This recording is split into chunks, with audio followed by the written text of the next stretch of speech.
The number one priority for sales landing pages is consumption of the content. If they are not consuming your content, they are not going to buy. Every design, every copy, every letter, even every white space needs to ask, does this help or does this hinder the reader from reading the copy and purchasing?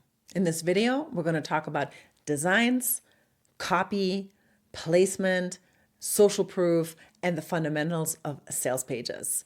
Hi, I'm Andrea Palten. I've been in marketing for 25 plus years, and I help coaches, consultants, solopreneurs, course creators, and people that are selling things online. I help them convert their leads into clients. So I've seen so many of these sales landing pages, I cannot even tell you. Also, I worked at Ogilvy and some other agencies where I've looked at thousands of websites. So let's take this journey together to see what works and what doesn't on sales landing pages. So first things first, you need to eliminate any kind of distractions. So a lot of times we'll have a menu bar up top, and then once we get into the sales page, we strip that out. There is no more menu bar. So the only thing people can do is read that page and click through. Countdown timers. That one is like a 50-50. Some people say keep them, some people say get rid of them. So if your audience is super sophisticated and has been around the block with online businesses, get rid of them. We all know there's scarcity tactics. People don't like them. A lot of times they're fake. If your audience is new to the online game, they don't understand it, and you truly have for real, a countdown timer, because maybe this program will never happen again, or your price will change and will never get back, then go ahead and use it. Best thing to do is try it out, do it with and without, and then you can see what optimizes better. Remove multiple call to actions. I see this way too often where there's like a learn more, which takes you there. Buy here, which takes you where you want them to do is buy here. You don't need anything else. The only button, and you can have multiple buttons on the page, but it only goes to one place. It goes to your sales section of that page. That's it. Next thing you want to do is simplify the hierarchy. So now let's talk about font first. You don't want italics and then bold font and then normal font and then 5 different types of font families. You want them all to match. It needs to be really clear for the brain to be able to scan through your page. You got to be careful with background images. If your entire page doesn't have any background images, it could get boring and it's going to be hard to see different sections. So I do like background images, just don't make them busy. Make them very simple, make them very clear. A lot of my background images, they're just in one color. The most attention should be for your headers. So your headers and titles need to be very, very big so people can actually see them. Here's an example. See the menu bar? Still there. You want to get rid of that. Now you've already done the number one rule in what you don't want to do right here. You don't want that. You only want what you want people to click on. Next thing, what else did they do wrong? They have buttons for everything. This is literally the sales button, and then all these other buttons are taking you away. You don't want to do that. Here you see font changes, and it's hard to read.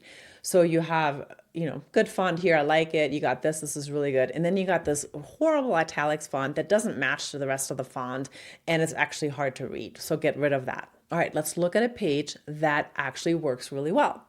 This is Amy Porterfield. She has a program called the Millie Club. It's for women that make over $500,000 to get them to the $1 million. This is such a clean design. So you could see she stripped out the menu bar. It's clean. There's not much going on. The background is so simple. It's just a gray. It's a flat gray. That way it's not distracting. She has one button that goes to where you want her to go, which is the wait list. Nice white space. It's really easy to read. The font matches. It's a really clean page. Lots of headers because headers is what we want people to look at. Next up is the headline strategy. The headline needs to be everything. The headline needs to be so good that people are going to be like, yes, I'm going to keep reading. Or maybe even, yes, I'm going to pay for this. Anything vague, or just a headline that doesn't explain what you're promising is going to probably get people to bounce from that page. You need to also clarify what makes your approach different from everybody else. Giving details like how long it takes for people to get the transformation that you're selling works really well. The example that we had earlier from Amy Porterfield, that I'll get you from 500,000 to a million, works really well. You do have to be careful here with legal language and compliance. So instead of promising that this is going to happen, you can say like, hey, this is how I did it. Or you can say, this is how I helped some of my clients do it. You don't want to say this will get you from here to there if it's a money kind of thing, or if it's something from a promise that you 100% guaranteeing. So you do have to be careful legally a little bit. This is Shane Hummus. He teaches how to do YouTube. So look at his title right here, Revealing the Proven Formula to Make a Full-Time Income on YouTube. So he's telling you a full-time income. He did not say a dollar amount. So he could have, but he didn't. But it's still a full-time income. Says to the reader, like, listen, you can leave your job and you can make a full-time income. And then what he did with the numbers, he said with less than 4 hours of work each week. So he's specifically telling you like, hey, this is going to go fast and you don't have to kill yourself to actually get this YouTube transformation. So let's go back to what I said earlier. You don't want to have a vague promise. This is not vague. This is very specific. Next, you need to have social proof. That is the most vital thing you can have. People want to know if other people bought, because people will buy if other people bought. If you have never sold anything, what I want you to do is maybe give this away for free in order to get a testimonial. Every single program I've ever sold, I've done it that way because I never wanted to start out selling something without any testimonials. Even if you just have one, that's fine.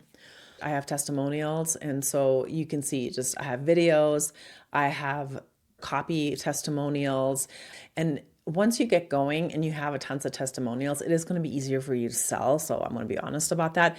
But I started with nothing, right? Another thing you can do, instead of just doing videos and copy, you can take screenshots. So here there's a bunch of screenshots of people interacting with me, saying that they recommend me to help with them, that they recommend my course. And so having screenshots shows it's actually from them. I got some cute ones like this one. You're a legend. Thank you. So I really like that one. So testimonials is the way to go. Let's look at my landing page as an example. So at the very top, I have, what if you had business growth expert in your corner every single month? So it makes them think, right? Like, oh, wow, yeah, I need someone that's going to help me grow. I immediately put some testimonials on the right that show like people have hired me. And so right away, there's some kind of social proof there. And then I explain what my impact consulting membership is all about. And then I have more social proof, and that is not by testimonials, but it's actually my experience. So 25 years of marketing experience as a chief marketing officer, and then some companies that people might know about, Ogilvy, Transamerica, and Techstars. So there's a lot of social proof happening at the very, very front right away. And that is to establish trust, to make sure people actually think like, oh yeah, because she knows what she's talking about. Then I go into pain points, right? Because that is super important. Why might people need me as a consultant? Then you want to deliver and show what is actually into what you're selling. So for me, I have 4 different things that I have in my membership, and then I talk about that. And then more social proof. That's literally the most important thing you can do is social proof. Here's videos, and I purposely like videos. Videos are better than just text or than screenshots because it shows that these are real people. This is something that a lot of us do, who this is for and who this is not for. It just establishes the reader to make sure that they see themselves in your program. So for example, for me, what is not, I am not going to be able to help people that look for a magic button because it doesn't exist in marketing. Marketing is about consistency. It's about building systems, and it's about just that slow momentum that builds over time. An about page is really good if you are the personal brand behind your company and people want to learn from you, especially if you're teaching or if you're doing some kind of services for other people, because they want to make sure that they can trust you. So having an about page really helps, or about section really helps, so people understand like you're a real person and what you have to offer, and especially how you're different. This is where you want to differentiate yourself. Something that I add is that I want people to understand that they can leave immediately. A lot of people are scared when they buy something that they're not going to like it. So you take that fear and the onus of this risk that people have that buy, you take it away from the buyer and you put it on yourself. I'm totally cool with that. I don't mind at all. If you don't like what you saw, sure thing, you can just leave and you can cancel the membership. And that really helps take away some of that risk of buying something. So it's a really good thing to have on a sales landing page. That's it for today for sales landing pages and funnel reviews. If you want to go next, go drop your URL in the comments and maybe you will be featured in the next one and you will get a free funnel review from me. If you need help and you want me to look at your funnels, you can go to my website and I do audits and I do marketing consulting, so I can help you out there as well. Thanks so much. Be sure to hit like and subscribe if you like this video and you found it helpful.